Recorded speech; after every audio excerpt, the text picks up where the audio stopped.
I wouldn't be so sure. Everything has its price, and I know someone like you could really use money to escape working for other people. Not this again. For the last time, I own this restaurant and another one. I'm the owner. I don't care how committed you are to your lives. Listen, I will give you $75,000 for you to agree to not marry my daughter. What? You heard me. I have a contract, and if you sign it and agree to not marry my daughter, then I will give you the money. Think about it. Hi there. My name is James, and I'm 29 years old. I met my fiancée Angela 2 years ago at a singles night at a nightclub. We had both gone there with a bunch of friends, and when we saw each other, it felt like there was electricity in the air. I just had to get to know her, and when I walked up to her and asked her to dance, I could tell that she was just as interested in me. 1 week later, we were dating, and things were really beginning to heat up between us. The more time that we spent together, the more that we fell head over heels with each other. Angela was finishing up medical school, and I was busy getting my business established. I had bought a restaurant a few years before meeting her, and it took a while, but it was starting to really turn a profit, and I was already contemplating buying another. Angela was incredibly supportive of my business goals, and I was just as supportive of her. She even offered to help me with my restaurants, which I really appreciated, but I knew that her school was far more important. Even after we moved in together, I made sure to take care of the bills and chores so that she could focus 100% on studying, so that she didn't have to get a part-time job that would steal time away from us and from getting good grades. I knew that once we moved in with one another, that things were really progressing well, and I wanted Angela to meet my parents. Even though I knew that I loved her, I still wanted my parents to give their blessing to the relationship, since family is incredibly important to me. I knew that they would love her just as much as I do once they got to know her, and she enthusiastically agreed to meet them. Sure enough, my parents loved her, and they began asking all kinds of awkward questions about when they could expect an invitation to our wedding. By the time we left, I was curious about when I could meet Angela's parents as well. So, do you think it's a good idea for me to meet your parents as well? Well, it would probably be a good idea to do it sooner rather than later, but I'm worried about it. Why would you be worried? I think I'm a pretty good catch. I'll do my best to impress your parents. It's not you that I'm worried about. Well, what is you worried? It's just that my parents aren't the easiest people to get along with. Listen, I think it's a good idea for you to meet them, but I want you to know that even if they don't like you, that I still love you, and no matter what they say, I will always love you. It was a rather odd thing to say, and it really had me worried. On the one hand, I felt reassured that Angela was happy with me, but it would make things so much easier and better if her parents did as well. I made a point to really try and be on my best behavior whenever I finally did meet them, so that I would make a good first impression and make things go smoothly for us. But I was in for quite the shock. A few months later, I came home from a long shift, and Angela asked if I wanted to meet her parents the next day. Even though I was exhausted, I agreed and felt actually excited to have the chance to impress them. The next day came and we drove across town to a massive house. I had always known that Angela had come from a family with money, but I had never realized just how wealthy they were until then. We went inside, and she led me to the kitchen where her parents were sitting drinking coffee. I smiled at them and tried to look as confident as possible. Hi there, I'm James. It's a great pleasure to meet you. I tried to reach out and shake Angela's father's hand, but he just narrowed his eyes at me and didn't accept my handshake. Oh, Angela, why don't you come with me for a second? I want to show you something upstairs. Okay, Mom, sure. I'll be right back, James. And just like that, I was left alone with her father, who was now glaring at me. I honestly didn't know what to say. Somehow he was already annoyed at me, but as far as I knew, I hadn't done anything to deserve it. Okay, let's just get to the point. What are your intentions with my daughter? Well, sir, I really love your daughter, and I just want her to be happy. You want her to be happy? Well, you can do that by leaving her. Excuse me, you heard me. My wife and I went to the restaurant that you work at and saw you bussing tables last night. Honestly, I don't know what our daughter sees in you. She can do so much better than a lousy busboy. No, sir. You don't understand? Yes, I do. You're just dating my daughter for her money. She clearly has a bright future and you're nothing but a bum. A lazy, poor bum. No, sir, please. I'm not a busboy. I own that restaurant.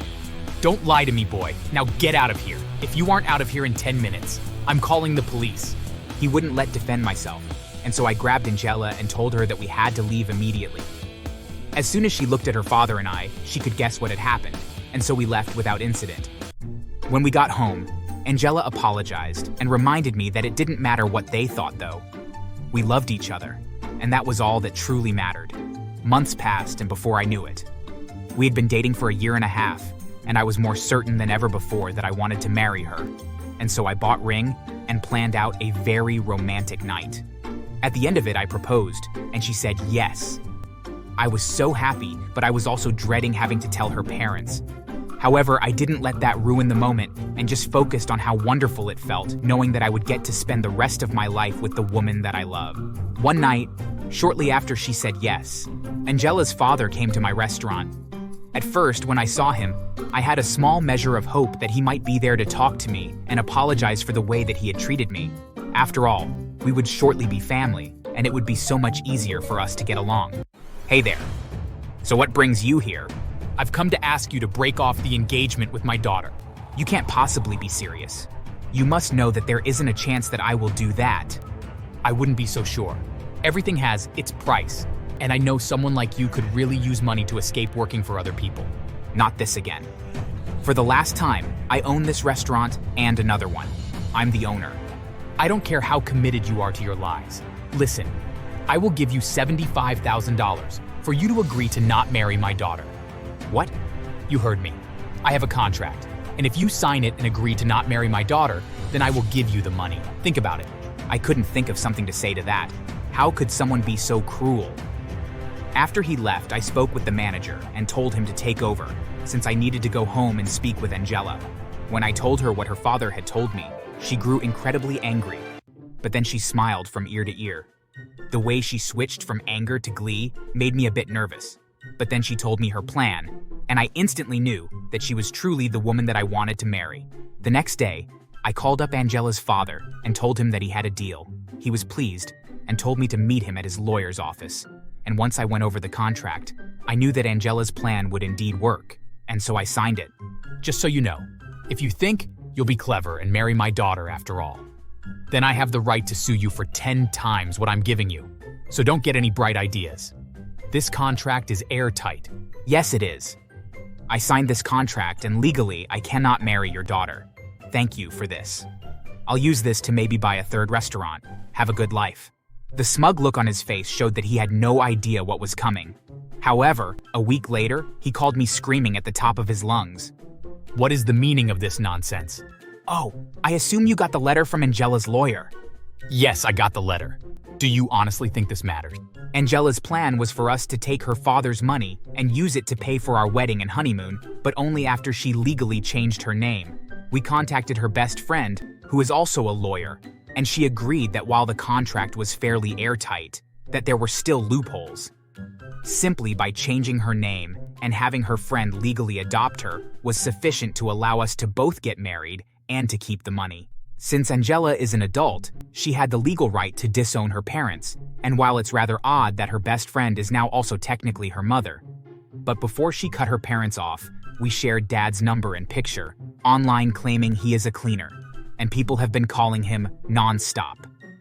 It worked, and we used some of the money to pay for the wedding, and some of it to pay for our honeymoon, and still had enough left over to put into savings for our future. We made sure to send a thank you letter to Angela's father and tell him about how much he helped make our future together possible. We also shared her ex-dad's number and picture online claiming he is a cleaner, and people have been calling him non-stop to come and clean their house. I guess he will have to change his number. To this day, he has wasted thousands and thousands of dollars trying to fight us and get his money back. But Angela's friend has managed to defeat every case and even force Angela's father to cover the legal costs so that she doesn't have to do it for free. As for us, we just enjoyed our new life. I did feel bad that Angela disowned her parents all for me, but as she said, she loved me, and being my wife was all that she ever wanted, and I couldn't be happier. Years later, I am happy to say that Angela is a very successful surgeon, and I currently own 5 restaurants all over country. On top of that, Angela became pregnant while we were on our honeymoon, and we ended up having twins. Of course, we made sure to send their photos to Angela's ex-parents, just to rub a bit of salt in the wound. Thanks for watching. Make sure to subscribe and leave a comment down below saying I subscribed, and we will try our best to reply to your comment.